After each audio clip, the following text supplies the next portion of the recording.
프린트 했지.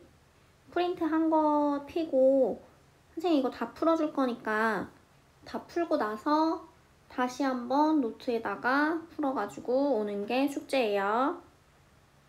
자, 977번 볼게요.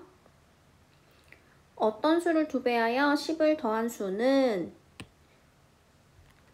선생님이 방정식 활용할 때는 문장을 계속 끊어 읽으라고 얘기를 하는데 어떤 수를 2배하여? 그럼 우리 어떤 수를 x로 놓는 거야.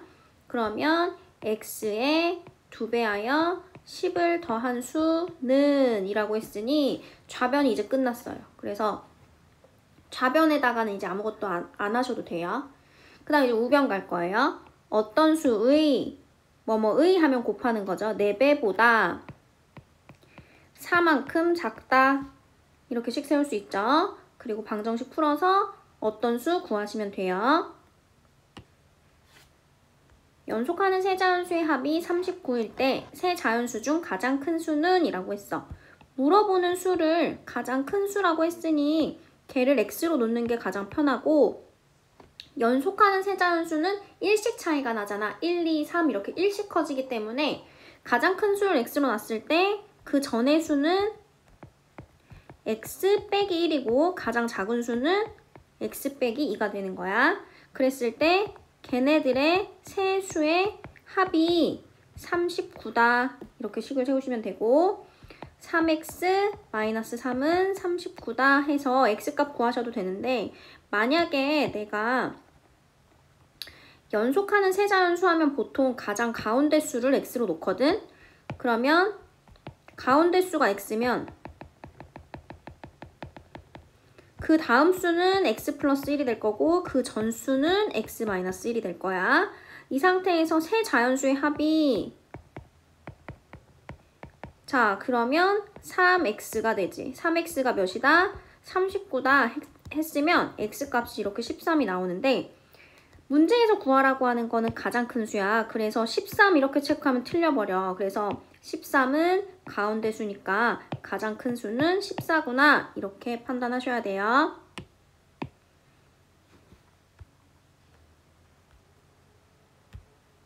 (10의) 자리 숫자가 6인 두 자리 자연수가 있다. 이 자연수의 10의 자리 숫자와 1의 자리 숫자를 바꾼 수는 처음 수보다 27만큼 작다고 할 때 처음 수는? 이라고 했는데, 자 이거 저번 시간에 설명해 줬었는데 10의 자리 숫자가 6이라고 했으니까 선생님이 여기에 6이라고 놓으라고 했고, 우리 만약에 67이라는 애는 6 더하기 7이 아니고 10의 자리 숫자이기 때문에 60에다가 7을 더한 거야. 그래서 자릿수를 곱해줘야 된다 얘기했어. 그지? 자, 그럼 얘는 어떻게 보냐? 1의 자리 숫자를 모르기 때문에 우리 얘를 x로 놓으면 이 자연수의 10의 자리 숫자와 1의 자리 숫자를 바꾼 수는? 이라고 했으니 10의 자리 숫자와 1의 자리를 바꿔서 쓸게요. 이게 처음 수가 되는 거고 이게 바꾼 수가 되는 거야.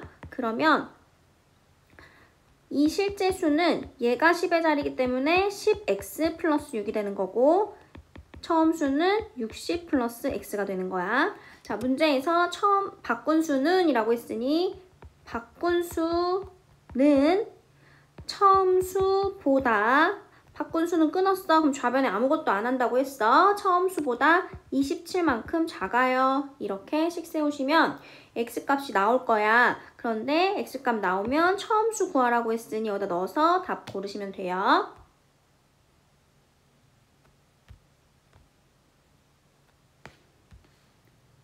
(990번) 문제 갈게요. 어느 가게에서 한 개에 700원인 캐러멜과 한 개에 600원인 젤리를 합해서 15개를 샀다. 자, 만약에 캐러멜을 3개를 샀어.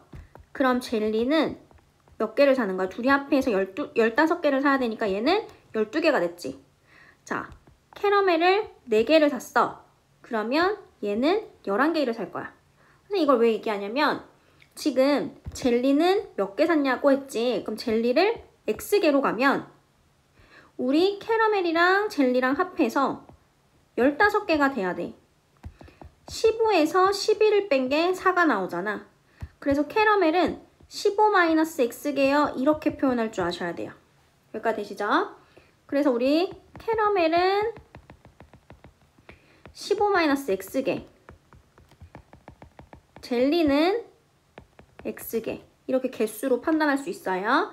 총 금액이니까 우리 캐러멜 하나짜리 한 개는 700원에 그거를 15-x개 샀으니 700 곱하기 15-x개 하면 캐러멜 금액이 나오는 거고, 거기다가 젤리는 600원이니까 600x, 그렇게 해서 총 얼마 나왔대? 9,600원이 나왔대. 그래서 x값 구하시면 돼요. 995번 갈게요. 올해 윤희의 나이는 10살, 어머니의 나이는 44살이다. 어머니의 나이가 윤희의 나이의 3배가 되는 것은 몇 년 후인가? 자, 여기서부터는 이따가 문장을 나타낼 때 그때 식을 쓰는 거고요. 중요한 건 이제 선생님 항상 표 만들으라고 하는데, 현재가 있고 x년 후가 있을 거야. 그리고 윤희가 있고 어머니가 있어. 현재 윤희는 10살이고 어머니는 44살이야. 그러면 x년 후에는 나는 3년 뒤에 선생님은 지금 선생님 20살이니까 3년 뒤에는 23살이죠. 그러면 윤희는 x년 후에는 x년만큼 나이를 먹는 거니까, 그리고 어머니는 이렇게 되는 거야. 여기가 되시죠? 자, 어머니의 나이가 라고 했으니 어머니 나이가 답은 끝난 거야. 윤희의 나이에 3배가 되는 것은 끝이야. 그래서 표 먼저 세팅하시고 그 다음에 식을 세우시면 훨씬 안 헷갈리고 잘 세울 수 있어. x값 구하실 수 있죠. 자, 도형을 제일 어려워하는데 도형에 대한 문제는 먼저 x를 뭐로 놓는지 판단하셔야 돼요. 가로의 길이가 세로의 길이보다 2cm 더 긴 직사각형이 있다. 직사각형의 둘레의 길이가 36일 때 세로의 길이는, 자, 물어보는 거 뭐야?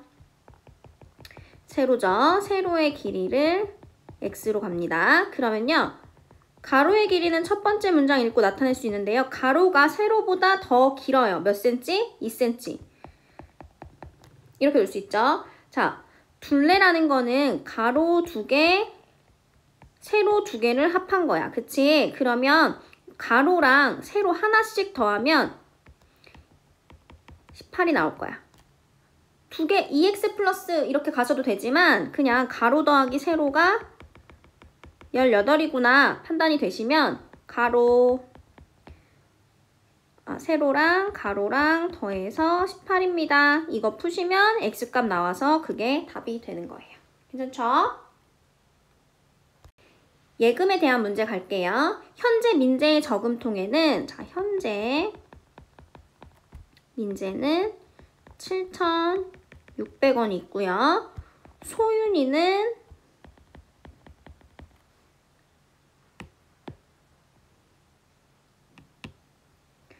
3,400원이 있어요. 내일부터 민재는 매일 400원씩. 그러면은 하루에 400원씩 넣으면 이틀이면 800원, 3일이면 1,200원. 곱하기 되는 거잖아. 그러면 플러스 x일 후면 400x가 추가되는 거고, 민재는 400원씩, 소윤이는 600원씩이라고 했으니 600x가 추가가 되는 거야. 그러면 민재와 소윤이의 저금통에 들어있는 금액이 같아진다라는 거는 7,600 플러스 400x는 3,400 플러스 600x다. 이렇게 놓으시면 그 x를 구하셔야 돼요. 텀블러의 원가에 20%의 이익을 붙여서 정가를 정하고, 정가에서 2,400원을 할인하여 팔았더니 한 개를 팔 때마다 원가의 8% 이익을 얻었다. 이 텀블러의 원가를 구하여라 라고 했는데, 자, 선생님이 저번 시간에 얘기했지만 원가 그리고 이익을 붙여서 정가가 되고, 거기다 혹시 할인을 하게 되면 판매가가 바뀌죠. 자, 이렇게 나타낼 수 있어야 되고, 우리 이익금이라는 거는 어떻게 나오냐, 내가 판 금액, 그게 판매가죠. 판매가에다가 원래 가격을 빼셔야지 이익금이 나온다. 그래서 이게 진짜 중요한 공식이라고 얘기했어. 자, 그러면 원가를 구하라고 했으니 선생님이 원가를 x로 놓을 거야. 그럼 이 원가가 원래 갖고 있던 이 원가는 100%야. 자, 그랬을 때 20% 이익을 붙이면 비싸지는 거야. 100%에서 20%가 더해지니까 얘는 120%가 되는 거야. 알았지? 그래서 정가는 100분의 120x. 정가에서 파는 줄 알았더니 정가에 2,400원을 할인했네? 그럼 판매가는 100분의 120x에 빼기 2,400원이 되겠다. 자, 판매가 다 나왔고 원가도 알고 이제 이익금만 나타내면 돼요. 자, 판매가는 10분의 약분 하나 하고 10분의 12x 빼기 2,400원. 판매가 빼기 원가는 끝났어. 이익금 원가의 뭐에? x의 8% 이익을 얻었다. 끝이에요. 자, 그럼 이 상태에서도 마찬가지로 계산을 할 때 100을 다 곱하면 120x 마이너스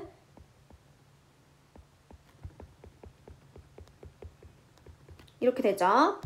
120에서 100을 빼면 20x, 8x 일로 오면 8x 이렇게 되고 12x는 이렇게 나오죠.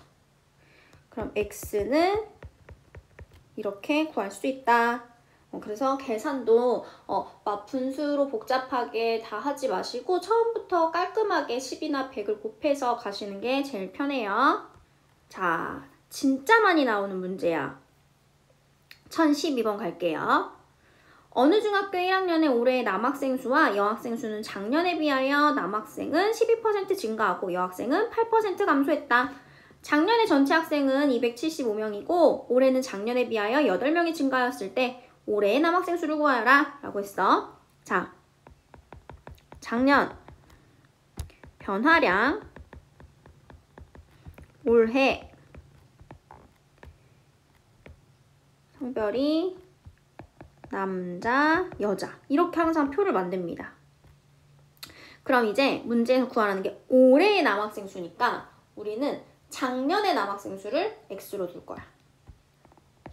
문제를 읽으면 작년에 전체 학생 수가 275명이었지. 총합. 그럼 얘는 275 마이너스 x가 되는 거야. 여기까지 되시죠? 변화량을 가보면 남학생은 12% 증가했어. 그러면 변화량만 보면 이만큼 증가한 거야. 그럼 올해는 어떻게 되냐? 여기가 100분의 100이라고 판단하시고 둘이 더하면 돼요. 작년과 변화량. 그럼 얘는 100분의 112x가 되는 거죠. 그 다음에 여학생은 8% 감소를 했죠. 얘는 100분의 마이너스 8, 275 마이너스 x. 그러면 작년도 마찬가지야. 100분의 100이 기준인 거야. 1이 기준인 거야. 100분의 100에서 100분의 8을 빼면 100분의 92가 되죠. 이렇게 표를 세팅할 수 있으셔야 되고요. 문제에서 전체 올해는 작년에 비하여 8명이 증가했어요. 그러면 여기에 플러스 8, 당연히 얘네들이 더해서 이렇게 세울 수 있는 거야. 식을 세우실 때요. 간단한 식으로 가시면 돼요. 변화량이 가장 간단해요. 그래서 작년의 변화량, 남학생 변화량 100분의 12x, 여학생 변화량 감소한 거 275-x는 플러스 8이다. 이거 푸시면 간단하게 나와요. 100을 다 곱하면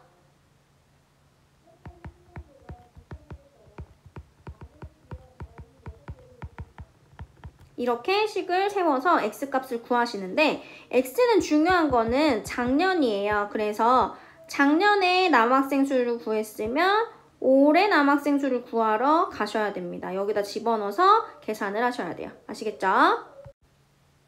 유리가 직접 만든 쿠키를 친구들에게 나누어 주는데 6개씩 나누어 주면 10개가 남고 8개씩 나누어 주면 한 명은 한 개도 받지도 못하고 나머지 친구들은 모두 8개씩 받는다. 자, 그럼 보세요. 이거를 생각할 때 우리가 만약에 수업 시간에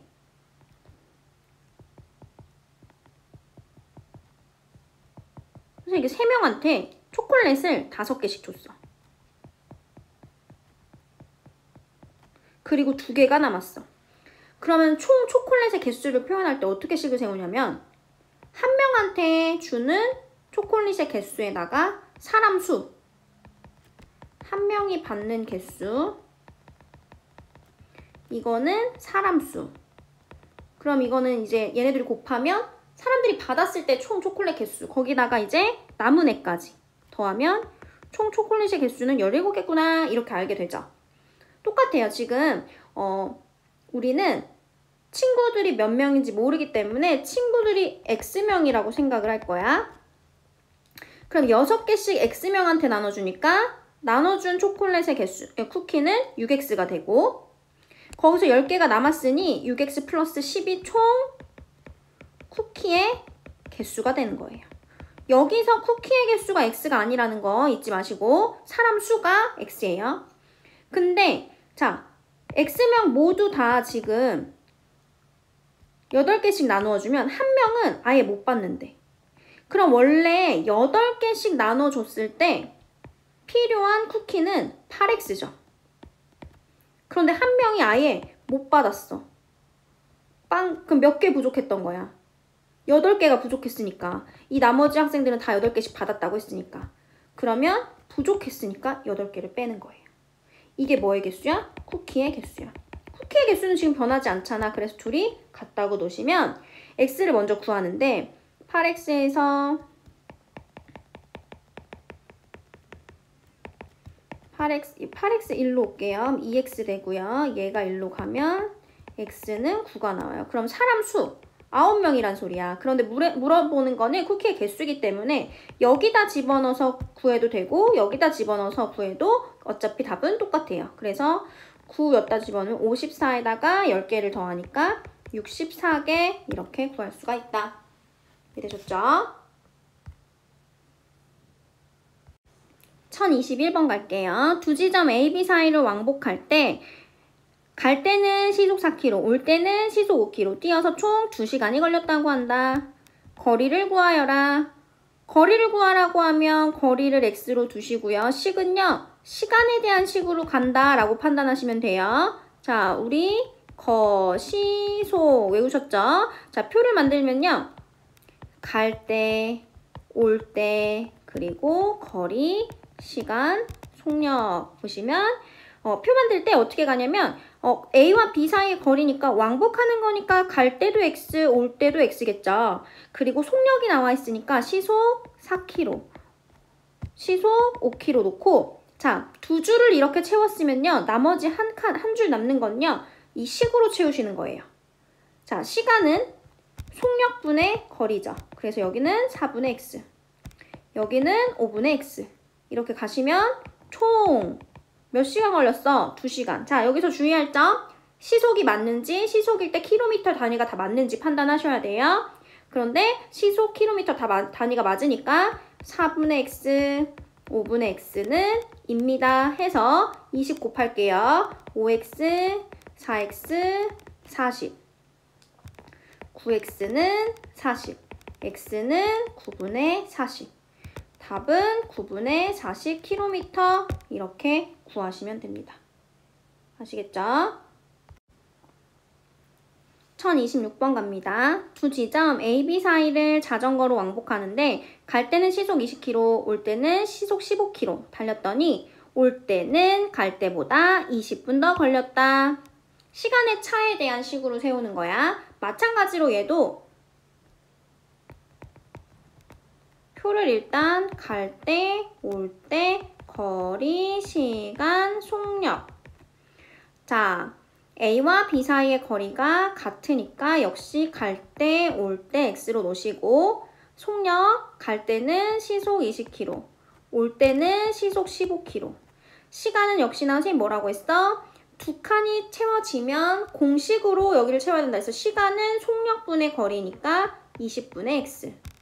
15분의 x 이렇게 가시면 올 때는 이라고 했기 때문에 올 때는 15분의 x는 갈 때보다 20분의 x보다 20분이 더 걸렸대. 그런데 플러스 20이라고 하면 안 되고 선생님이 시속이면 시간이 단위라고 했어. 그래서 60분의 20 이렇게 식을 세워야 돼요.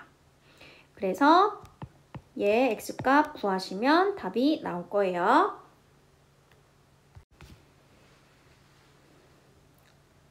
1029번 갈게요. 태우가 집에서 출발한 지 30분 후에 형이 태우를 따라 나섰다. 태우는 매분 60m의 속력으로 걷고 형은 매분 100m의 속력으로 따라간다면 형이 집에서 출발한 지 몇 분 후에 태우를 만날 수 있는가? 자, 이 문제는요. 뭐가 다르냐면 그러니까 문제를 딱 읽었을 때 시간이 다른지 거리가 다른 문제인지 판단을 하셔야 돼요. 지금 태우가 집에서 출발한 지 30분 후에 형이 태우를 따라 나섰으니까 얘네는 출발 시간이 달라. 그런데 언젠가 만나지. 그럼 결국엔 출발지와 도착지는 같으니 거리가 같고 출발 시간이 다르니 시간이 다른 문제인 거야, 이거는. 그러면 물어보는 걸 볼까? 형이 집에서 출발한 지 몇 분 후에 형의 시간을 물어보는 겁니다. 자, 표 만들어 볼게요. 태우가 있고 형이 있어요. 거리, 시간, 속력 이렇게 놨을 때 태우는 매분 60m, 형은 100m. 자, 형의 시간을 물어봤으니 형의 시간은 선생님은 x로 갈 거고요. 태우는요, 어떻게 표현을 하냐면 태우가 집에서 출발한 지 30분 후에 형이 이랬어요. 그러면은 동생이 먼저 출발했기 때문에 동생이 시간을 더 쓴 거라고 생각하시면 돼요. 그럼 형이 x분을 갔으면 동생은 x 플러스 30분. 형보다 30분을 더 간 거지. 자, 선생님이 아까도 얘기했듯이 두 줄이 이렇게 채워지면 나머지 한 줄은 공식으로 채우는 거라 그랬어. 거시속. 거리는 시간 곱하기 속력이죠. 그럼 60 곱하기 x 플러스 30. 얘는 100x. 이렇게 되는 거예요. 자, 얘네는요. 어쨌든 출발지와 동생이 먼저 출발을 했고 형이 나중에 출발을 해서 결국에 똑같은 데서 만나는 거잖아. 만난다라는 건 거리가 같은 거야. 그래서 태우의 거리는 형의 거리와 같아요. 이렇게 놓으시면 끝이에요. 그래서 방정식 활용은 어렵게 생각하지 않고 이게 시간이 같은 문제인지 거리가 같은 문제인지를 파악하시고 표를 만드시면 그대로 식 세우시면 답이 바로 나와요. 그래서 이거 전개하셔서 형의 시간 구하시면 돼요. 자, 1032번 갈게요. 둘레의 길이가 2.8km인 호수의 같은 지점에서 A와 B 두 사람이 동시에 출발하여 서로 반대 방향으로 걸어갔다. 자, 여기서 호수 문제 나오면요. 여러분들 판단하실 게 있어요. 둘 다 여기서 출발을 하는데 반대 방향으로 가잖아. 그럼 둘의 속도, 즉 다리의 길이가 다르기 때문에 가는 그 보폭이 다르겠죠. 그래서 같은 시간 동안 간 거리가 달라서 얘네들은 이렇게 만난다 하면은 동시에 출발해서 만난다 하면은 각자 A가 간 거리 플러스 B가 간 거리를 더했을 때 한 바퀴가 나옵니다. 자, 이건 언제야? 반대 방향인 경우야. 지금 이 문제. 그럼 일단은 얘는 반대 방향이니까 그렇게 식을 세울 건데요. 그 전에 같은 방향일 때도 나오거든요. 같은 방향 잠깐 설명하고 갈게요. A도 이만큼, B도 이만큼 갈 거야. 이쪽으로 갈 거야. 근데 A가 이만큼 천천히 갈 때 B는 슈 가서 여기서 이렇게 만난 거야. 그럼 봐봐. 잘 봐야 돼요. A는 이만큼 갔지.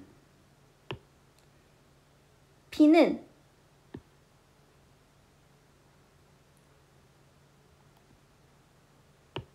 얘 보여? 이만큼 겹쳐. 그래서 빨리 간 사람 있지. 많이 간 사람에서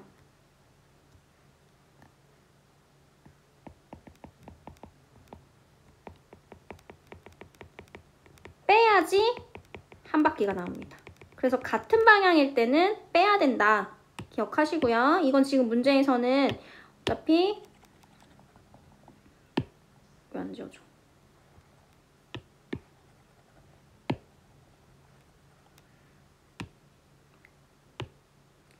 일단 요거로 식을 세울게요. A가 간 거리는 속력이 60이니까 60 곱하기 X, 시간을 X로 놨을 때, 플러스 B가 간 거리는 분속 80이니까 80X.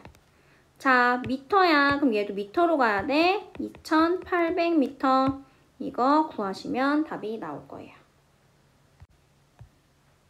1037번 갈게요. 자, 기차 문제가 나오는데요. 우리 기차는 조금 거리가 다른 문제랑 다르다고 했어. 자, 이런 철교나 터널을 갈 때 기차가 이렇게 입장하기 시작하면 머리를 집어넣은 순간부터 거리를 재기 시작해요.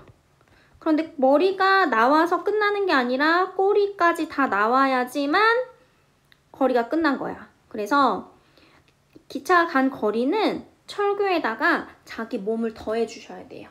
그래서 문장에서 보면 기차의 길이가 몇 미터인지 물어봤잖아요. 기차의 길이를 X로 두시면 거리, 시간, 속력, 기차의 길이가 600m다 라고 했어. 아, 기차의 길이가 아니라 철교의 길이가. 철교의 길이가 600m면 거리는 600에다 기차의 길이를 더해 주셔야 돼요. 속력은 30m. 시간은 25초. 너무 쉬워.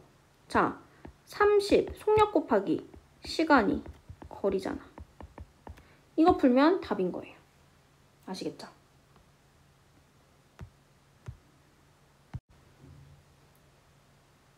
(1051번) 갈게요. 어떤 일을 완성하는데 광수는 30일, 종국이는 20일이 걸린다고 한다. 그러면 중요한 거는 광수도 그렇고 종국이도 그렇고 하루에 할 수 있는 일의 양을 판단하셔야 되는데, 어떤 일의 양이 전체가 1로 두시면 이걸 하는데 30일이 걸린대. 그러면 얘네는 하루에 30분의 1씩 하는 거야. 이게 속력이라고 생각하시면 돼요. 그래서 얘는 하루에 할 수 있는 일의 양이 30분의 1, 종국이는 20분의 1. 자, 이게 속력이라고 생각하면 속력 곱하기 시간은 거리, 이런 식으로 가면 돼. 그러면 자, 봐봐. 이 일을 광수와 종국이가 같이 할 거야. 그러면 광수도 X일씩이라고. 그러면 속력 곱하기 시간. 이게 X일 동안 일한 양인 거야. 종국이도 X일. 종국이도 X일 동안이라고. 그렇게 해서 일을 다 맞춰야 되잖아. 총 일의 양은 1. 이렇게 하셔가지고 우리 60을 곱한다고 치자. 여기다 60 곱하면 2x. 60 곱하면 3x. 60 곱하면 60. 5x는 60. x는 12. 그래서 12일이 걸려요. 이렇게 판단하시면 돼요.